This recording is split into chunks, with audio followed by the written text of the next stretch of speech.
Tu l'as lu, c'est dans le titre, aujourd'hui on traite le portefeuille d'un millionnaire. Bienvenue dans cette nouvelle vidéo, deuxième édition d'un concept qui n'a pas encore de nom. Et pour te le résumer simplement, j'ai demandé à des abonnés de me fournir leur wallet ainsi que des informations dessus, et j'analyse le tout avec mon œil de chasseur d'airdrop. Et je me permets également de rajouter une petite partie de ce que je ferais si c'était mon wallet. Encore une fois, je ne suis pas conseiller financier, je ne sais pas si ça va monter aujourd'hui ou si ça va descendre demain, je suis juste un mage de lait. Sans plus attendre, je suis sur mon escalier de roue et on va prendre les informations qu'il m'a envoyées. Ici concernant son profil, c'est une personne qui est à temps complet dans la crypto et qui a un wallet société. Je suppose que ça veut dire que c'est son activité principale et donc peut-être qu'il est imposé en tant que professionnel. J'ai pas beaucoup de détails donc je vais pas pouvoir extrapoler. Je joue principalement des airdrops qui sont passifs et tu vas comprendre pourquoi un petit peu plus tard. Et en tant que play actif, il est sur Layer 3. Alors j'ai pas la liste complète des airdrops qu'il joue, mais par contre j'ai évidemment un débank ainsi qu'un wallet bonus. Le débank, on va avoir l'occasion de l'ouvrir juste après, on va regarder son wallet bonus tout de suite. Et ici il nous dit qu'effectivement on n'aura pas l'information sur des banques, mais il a un gros bac de 1500 jetons BNB sur Binance et qu'il s'en sert notamment pour farmer en passif les launch pools et les launchpads. Alors on va regarder vite fait à quoi ça correspond 1500 BNB. Pour ça je vais juste aller sur CoinGecko, BNB. Et 1500 BNB aujourd'hui ça correspond à 780 000 $. C'est donc une position bien confortable et avec une telle somme je ne m'en fais pas que les différents événements de lancement de chez Binance sont très intéressants. On va du coup arrondir à 780 000 $ juste ici. Et donc ça finalement c'est son wallet principal. J'ai pas les rates exacts mais de ce que je sais les launchpads et les launch pools ça peut rapporter dans les 1 à 3% par campagne. Il me semble que ce genre de campagne ça va durer 7 à 14 jours. Alors on peut effectivement très vite faire le calcul et ça représente 8 000 à 24 000 $ par campagne. Effectivement à ce stade là si on a confiance en du BNB c'est super intéressant. D'autant plus que le BNB est pas si loin que ça de son ATH. Si c'était moi de mon côté je me poserais peut-être un petit peu la question de la sécurité. Ici je vais pas spécialement juger si c'est bien ou pas d'avoir du BNB sur son wallet. A priori pour lui ça lui réussit plutôt pas mal. Il précise également qu'il a plutôt tendance à utiliser des projets qui ont déjà fait leurs preuves et qu'il va rester principalement sur les blue chips. Ce qui se comprend largement quand on a un wallet de cette taille, on va pas spécialement chercher les positions les plus risquées ici. Au contraire, si on est capable de générer un 10% à l'année là-dessus, ça fait déjà 80 000 $, ce qui est déjà un très bon score. Par contre, c'est avant la case imposition, évidemment. Il ne va pas donner plus d'informations que ça concernant son profil et j'ai également accès à son débank et à son portefeuille BNB. Ici, on va venir ajouter son débank qui représente 330 000 $. Voilà, juste ici, et si on fait la somme, effectivement, le bonhomme est millionnaire. Bien joué à toi car c'est l'objectif de pas mal de monde. On peut donc arrondir à 1 111 000 $, ce qui représente environ 30% de son wallet qui sont dédiés aux airdrops, ou en tout cas qui sont disponibles sur son débank. Et donc 70% qui sont sur BNB. On va donc pouvoir zoomer un petit coup et on va regarder ce qui se cache là derrière. Déjà comme tu peux le voir juste ici, il a plus de 90% de ses fonds qui sont disponibles sur 4 blockchains. En premier on va donc regarder ce qu'il a sur Ethereum. Ici il a pas grand chose sur son wallet mais par contre il a une grosse position du côté de la DeFi sur Balancer et on va aller regarder ça tout de suite. On va donc aller sur Balancer et on va utiliser la fonction Watch Only de chez Rabby et je vais connecter son wallet en cliquant sur Rabby Wallet.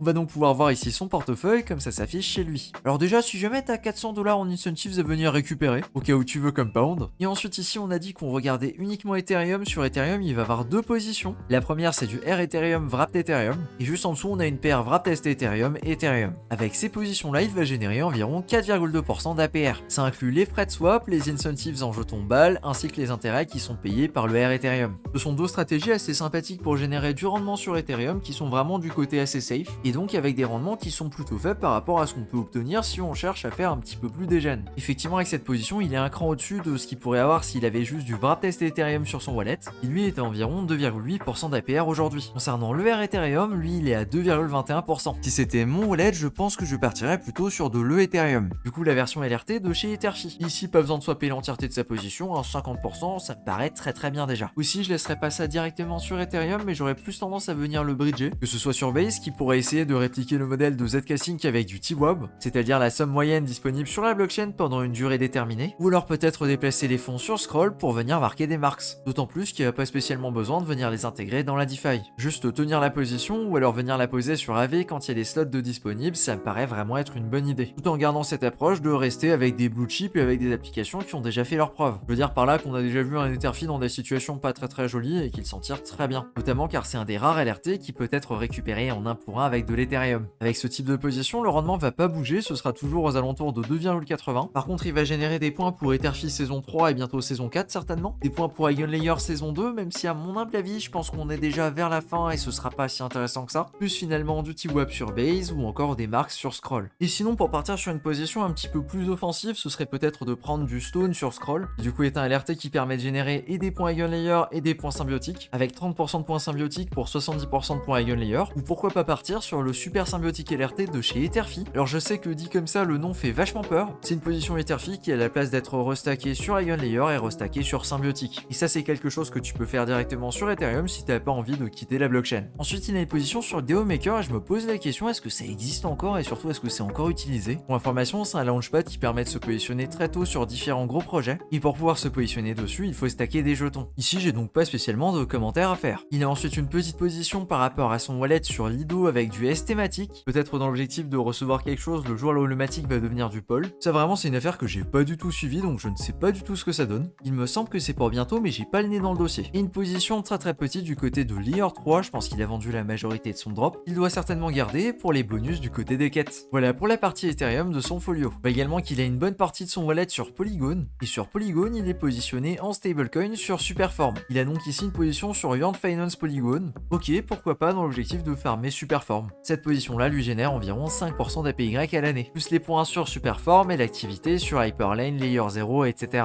Ici même commentaire que pour le précédent wallet, je pense qu'il y a tout intérêt à venir faire exactement la même chose mais le faire directement sur Base, histoire d'avoir la liquidité qui compte dessus. Toujours dans l'objectif de prévoir potentiellement un TWAP sur Base. Il a également une jolie position sur Scroll avec près de 35 000 $, et cette position là elle est quasiment entièrement en USDC sur AV. Ok, effectivement c'est une des alternatives les plus safe pour être positionné sur Scroll. Si on va sur Scroll et qu'on regarde combien de marks il a marqué, il est à 3260 marks, ce qui me paraît quand même plutôt faible pour quelqu'un qui est positionné avec ce montant là sur Scroll. Je suppose donc que ça fait pas si longtemps que ça qu'il a pris position. Et effectivement en remontant un petit peu l'historique, j'ai l'impression qu'il a fait des allers-retours avec des USDC sur Scroll et que les 30 000 USDC il ne les a déposés qu'il y a quelques jours, ce qui explique pourquoi il est à si peu de points par rapport à sa position. Ici de mon côté sur Scroll, ce que j'ai tendance à faire quand je veux rester en stablecoin, c'est effectivement de poser mes USDC sur AV, puis je vais aller emprunter de l'Ethereum contre cette position. Et là si on veut prendre plus de risques, on peut également venir le swapper en Stone pour des points Ion, plus Symbiotic, plus Stone. Encore une fois ici ça dépend de ton appétence au risque, mais même si tu veux pas prendre position sur du Stone, tu peux tout simplement venir emprunter de l'Ethereum, puis venir le swapper en wrap test Ethereum qui va compenser ce que tu vas payer ici en frais. Tout ça dans l'objectif de générer plus de marks. Et voilà, c'est toutes ces positions sur Scroll. Il lui reste une dernière grosse position ici sur la BSC. Il a une position en BTCB, du coup un dérivé de Bitcoin. C'est un petit peu l'équivalent du Bitcoin wrappé. Et ici, c'est la version de Binance. Ici, pour rester sur cette position, on pourrait se poser la question de venir restacker sur Babylon. Que ce soit directement sur Babylon, donc à la prochaine ouverture. Encore une fois, c'est pas quelque chose qu'on est obligé de faire à 100% si on n'est pas trop à l'aise avec ça. On peut largement prendre position avec ici, par exemple, le 20% de la position. Ensuite, il nous reste une dernière blockchain à regarder, c'est Base. Il a clairement moins de liquidité ici qu'ailleurs. Et on va donc retrouver ses fonds sur Moonwell pour générer des intérêts et possiblement venir jouer la Superfest, ainsi que sur Seamless qui, il me semble, permet également de faire la même chose. Puis une toute petite position sur AV. Avec ça, je ne pense pas qu'on puisse dire qu'il joue particulièrement Base, mais on peut quand même regarder son adresse dans un checker.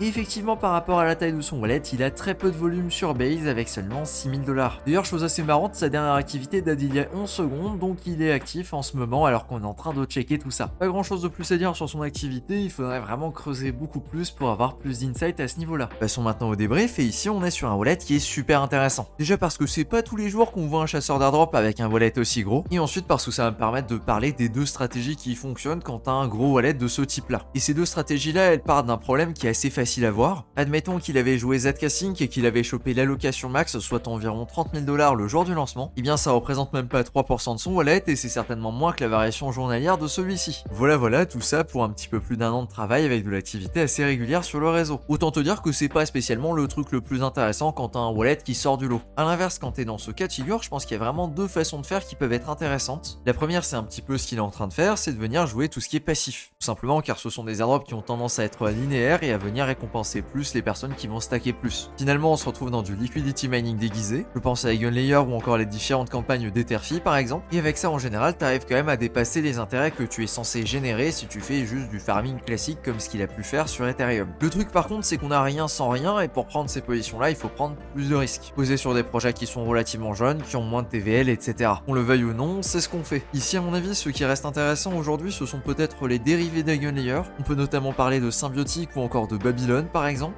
Peut-être qu'avoir une grosse quantité de marques sur Scroll, ça pourrait jouer. Je verrais peut-être la campagne de stake pour le pré-launch de Fuel par exemple. On a aussi du Karak, mais je suis quand même largement moins fan et j'ai l'impression qu'on arrive au bout de cette campagne, même si je dis ça depuis au moins le début de l'été. Et il y a également le play sur Mantle avec le METH par exemple. Quand t'as un gros wallet, je pense que c'est vers ce genre de play là qu'il faut se diriger. Et on arrive ensuite à la deuxième alternative, c'est de faire du multicompte de qualité. À la place de vouloir jouer la quantité, ici ce serait de se positionner sur la qualité et donc d'essayer de jouer un base, un optimisme 5, un scroll, etc., etc. Et tout ça avec plusieurs wallets. Ça demande largement plus de temps et ici, il faut savoir que c'est une activité qu'il faut vraiment apprécier pour pouvoir le faire. Sinon, je pense que tu vas arrêter très vite. D'autant plus que tu rajoutes l'incertitude du moment, là où effectivement les derniers airdrops qu'on a eu n'ont pas spécialement favorisé ce genre d'activité. Et les derniers qui ont été super intéressants à ce niveau-là, c'était ZK Sync et Arbitrum, mais Arbitrum ça commence quand même à dater. Je pense qu'on peut ignorer les petits airdrops à droite à gauche. Encore une fois, comme tu le sais très bien, dans ce monde de brut, il n'y a aucune garantie. Voilà pour cette vidéo. Si t'as apprécié ce concept, je pense que la première vidéo de celui-ci devrait te plaire. Dans celle-ci, j'ai analysé le wallet d'un chasseur d'airdrop qui a gardé son airdrop de wormhole jusqu'à 0. Enfin, presque. Pour la regarder, ça s'affiche directement à l'écran. Sur ce, je te dis à tout de suite dans cette nouvelle vidéo. Ciao!